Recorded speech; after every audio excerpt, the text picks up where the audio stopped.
Hey, good afternoon. Hope you're having a great day. So, as I mentioned to you earlier in the week, this week, we read the portion of Tazria, which speaks about the leprosy that came onto a person that spoke gossip, that spoke evil about others.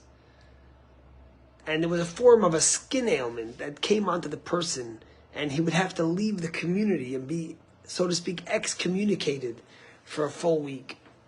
But interestingly, the verse says like this, that the Kohen shall look at the affliction on the skin of his flesh.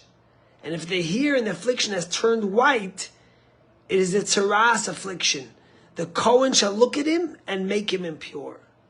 And the question, all the commentaries say, is that it's repetitive. It says the Kohen shall look at the affliction on the skin of his flesh, and then after it tells us that it turned colors and it's impure, it says the Kohen shall look at him and make him impure. Why the redundancy? Why does it tell us that the Kohen has to look at him twice?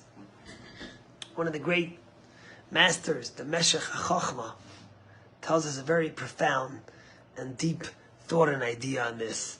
And he says like this, you see, the Torah is obligating the Kohen to look for two separate things. The first thing the Kohen has to do is he has to look at the skin ailment and see, is it impure or is it not impure? It's a technical thing. How does it look? How is the configuration? How is the size? From that he'll know, is it pure or is it not pure? But then he also has to look at the person. V'ra'o HaKohen. Before the Kohen can make him impure, the Kohen has to see the human being. Sometimes you see someone and you see the problem, you see the challenge, you see the sickness. But there's a whole person beyond that. And before you could deem someone impure, before you could deem someone sick, you have to see what's the cause. You have to see what's he crying in pain, or she. Where is it coming from? Imagine if a student comes over to their teacher and says, tell me, or to the rabbi says, tell me, what do I do? Why did my mother die at such a young age? And you could say, well, your mother died because she was sick. But that's answering the question, but it's not answering the person. The person's asking you why. They're crying out in pain, why they had to lose their parent at such a young age. So there's the question that needs to be answered, but then there's the human that needs to be answered. And what the Torah is telling us here is that it's not enough to answer the question, is this a leper or not? Is this skin ailment or not? You have to see the whole person. And the Meshech HaChochma goes on to say that it has practical implications. Because, for example, the Torah says, what happens if the leper comes to you on the day before the holiday? So you don't look at it till after the holiday, so they could spend the holiday with their family. Or if it's someone who just got married, you wait till after their 7-day celebration. Where did the rabbis get such courage to tell you to push off a sickness, either they're sick or not? And the answer is because the Torah says in the day that they look at it. And the rabbis say from there, we are able to understand that it means the day you look at it, so you could push it off if it's not the best time for the person. But he says something much deeper, that it's not just about the day. It's also about the person. Sometimes if you feel that the person can't handle the pressure, if the person's suffering, you could have a student who's disrespectful, who screams at you, or a child, and gets you and does something terrible. You could get angry, but is that going to help them at that point? You could be upset, you could punish them. But you can't just look at that, what they did. You have to look at the person that's crying out in pain and see, how could I help them? Is it going to help them by excommunicating them? Is it going to help them by giving them consequences? Or do they need more love? Do they need an embrace? Do they need me to be extra sensitive, not less sensitive? Rabbi Aryeh Leib Levin was called, he was called the Tzaddik of Yerushalayim. He was a very spiritual, great master.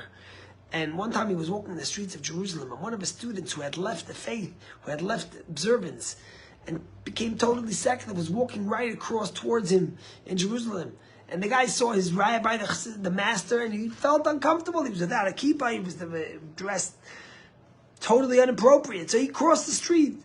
And Rabbi Aryeh Levin saw him cross the street, and he called him over. He says, why are you crossing the street? Why are you walking away from me?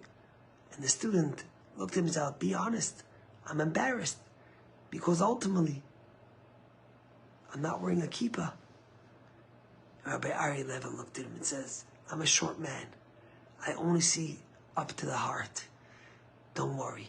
And what he was trying to say is, I see your heart. I see your pain. I see your struggle. I see you as a human. I'm not judging you, but I'm seeing how I can help you.